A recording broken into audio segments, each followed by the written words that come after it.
આજથી થોડાક દિવસ પહેલાં ગુજરાતમાં એસઆઈની કામગીરી હાથ ધરવામાં આવી હતી. જો કે હવે આ એસઆઈની કામગીરી વિવાદમાં આવી છે. વિપક્ષ દ્વારા સતત ગંભીર આરોપો છે તે ઇલેક્શન કમિશન સામે કરવામાં આવી રહ્યા છે. જે ફોર્મ નંબર 7માં જે વાંધા અરજીઓ કરવામાં આવી રહી છે તેના કારણે સવાલ ઉઠ્યા છે. ત્યારે આજે અમદાવાદના મણિનગર વિધાનસભામાં કોંગ્રેસના કાર્યકર્તાઓ દ્વારા જે ફોર્મ નંબર 7નો દુરુપયોગ થઈ રહ્યો છે તેને લઈને પ્રાંત અધિકારીને રજૂઆત કરવામાં આવી છે. જેમાં પ્રાંત અધિકારીએ ખાતરી આપી છે કે તમામ પ્રક્રિયા પારદર્શકતાથી કરવામાં આવશે. અંગે કોંગ્રેસના જે કાર્યકર્તાઓ છે તેમની પ્રતિક્રિયા સામે આવી છે. તેઓએ આવેદનપત્ર પાઠવ્યા બાદ શું વાત કહી છે, કઈ રીતની તકલીફો વાંધા અરજીઓ છે સામે આવી રહી છે તે સાંભળો. આજરોજ અમદાવાદ શહેરમાં મણિનગર વિધાનસભામાં જે પ્રશ્નો હતા, આપ કયા પ્રશ્ને રજૂઆત કરવા આવ્યા હતા? આજના દિવસે અમે પ્રાંત અધિકારીને એમના કયા મુજબ મીટિંગ રાખવામાં આવી હતી એટલે આજે મળવા આવ્યા હતા. અને એ મળવા આવવા પાછળનું કારણ એક જ છે કે જે પ્રકારે ગુજરાતની અંદર એસઆઈઆરના માધ્યમથી જે મતદાર યાદી સુધારણાની કામગીરી થઈ રહી છે, એ કામગીરી દરમિયાન અમદાવાદ શહેરની અલગ અલગ વિધાનસભાની અંદર જે વોટનો અધિકાર આપ્યો છે એ અધિકાર છીનવવા માટે કેટલાક લોકો દ્વારા વાંધા અરજીઓ કરવામાં આવી છે. જે રીતે મણિનગર વિધાનસભાની અંદર ઘણી ખરી વાંધા અરજીઓ આપવામાં આવી છે. એ વાંધા કરનાર વ્યક્તિ કોણ છે, એમનું સરનામું ક્યાં છે, અને જે વ્યક્તિ હયાત છે તેમ છતાં એમને મરેલા બતાવવામાં આવ્યા છે. અને આવા પ્રકારે વાંધા અરજી રજૂ કરી અને જે ભારત દેશના સંવિધાનની અંદર આર્ટિકલ 326માં તમામ જાતિ ધર્મના લોકોને મત આપવાનો અધિકાર આપ્યો છે, એ અધિકાર ક્યાંક ને ક્યાંક અત્યારે છીનવાઈ રહ્યો છે. અને જેની તપાસ અમારા મણિનગર વોર્ડના પ્રમુખ દ્વારા કરતા કેટલાક એવા વાંધાઓ છે કે ખરેખર કાગળ ઉપર જ ગેરકાયદેસર છે. એટલે એની તટસ્થતા કરવા માટે અમે આજે પ્રાંત અધિકારી પાસે આવ્યા હતા અને પ્રાંત અધિકારીને કહ્યું કે જે લોકોએ મણિનગર વિધાનસભાની અંદર વાંધા અરજીના ફોર્મ ભર્યા છે એ વાંધા કરનાર વ્યક્તિને તમારી નજર સમક્ષ અહીંયા રજૂ કરો અને એમણે જે વાંધા રજૂ કર્યા છે એની તટસ્થ તપાસ કરી અને ખરેખર એ વાંધા જે સાચા હોય તો એ નામ ડિલીટ થવા જોઈએ અને ખોટા વાંધા કર્યા હોય તો જે તે વાંધા ખોટા આપનાર વ્યક્તિ છે એમની સામે આર્ટિકલ 327 મુજબ કાયદેસરની ફરિયાદ થવી જોઈએ.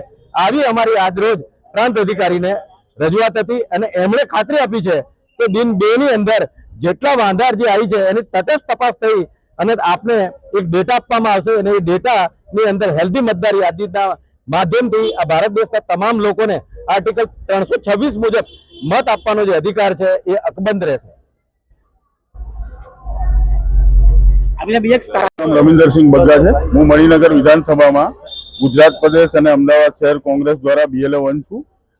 કાલે અમે ગુજરાત પ્રદેશ કોંગ્રેસ સમિતિ અને અમદાવાદ શહેરના પ્રમુખના આદેશથી અહીંયા ચારે વોર્ડના પ્રમુખ, લાંબા વોર્ડના પ્રમુખ ઘનશ્યામસિંહ, ઈશનપુરના પ્રમુખ જપનભાઈ ભટ્ટ અને મણિનગર વોર્ડના પ્રમુખ તુષારભાઈ સુતરિયા અને હું પોતે ખોખરા વોર્ડનો પ્રમુખ અહીંયા બધા જ ઈઆરઓને આવેદનપત્ર આપવા ઈઆરઓને આવેદનપત્ર અને અસિસ્ટન્ટ એઆરઓને આવેદનપત્ર આપ્યું છે. અને એમાં અમે ચોખ્ખી જોગવાઈ કરી છે કે જે અત્યારે એસઆઈઆરની પ્રક્રિયા ચાલી રહી છે અને એમાં જે 7 નંબરના ફોર્મ જે ભરવામાં આવી રહ્યા છે એ 7 નંબરના ફોર્મમાં જે અત્યારે જે ટ્રેડ ચાલી રહ્યું છે, બીજી વિધાનસભાઓમાં બી જોવામાં આવી રહ્યું છે કે એમાં એક માણસ 200 થી 250, 500, 1000, 2000 ફોર્મ ભરી દે છે. ત્યાં રહીશ હોતો નથી તો બી બોગસ અરજીઓ કરે છે. એવી જ આશંકા અમને મણિનગર વિધાનસભામાં લાગી હતી. એટલે અમે એઆરઓ સાહેબને રજૂઆત કરી અને એઆરઓ સાહેબે આજે અમે મળવાનો સમય આપ્યો હતો. એટલે આજે અમે મણિનગર વિધાનસભાના મુખ્ય આગેવાનો સાથે અહીંયા રજૂઆત કરવા આવ્યા અને સાહેબે અમારી રજૂઆત સાંભળી. અમે વિગતવાર રજૂઆત જે હતી એ કરી કે ભાઈ 7 નંબરના એમાં અમને જે વિગતવાર માહિતી આપવામાં આવે અને સાહેબે અમને કીધું કે વિગતવાર માહિતી આજ કે કાલમાં મળી જશે અને એમાં કંઈ પણ હેલ્ધી મતદાર યાદી હશે, કંઈ પણ બીજું આગળ પાછળ થશે નહીં એવી ખાતરી આપી છે. અને અમે બી એમને સાહેબને કીધું છે જો અમે આવેદનપત્ર આપ્યું છે એમાં જે લખાણ કર્યું છે અને જે કલમ છે, જો કંઈ પણ બોગસ કાર્યવાહી કરતો એમાં પકડાશે તો એની સામે અમે પોલીસની કાર્યવાહી, ફોજદારી કાર્યવાહી કરીશું. અને આગામી દિવસોમાં જે બી ઇલેક્શન થાય ફ્રી એન્ડ ફેર થાય, સારી મતદાર યાદી, ફેર મતદાર યાદી થાય એવી અપેક્ષા જઈને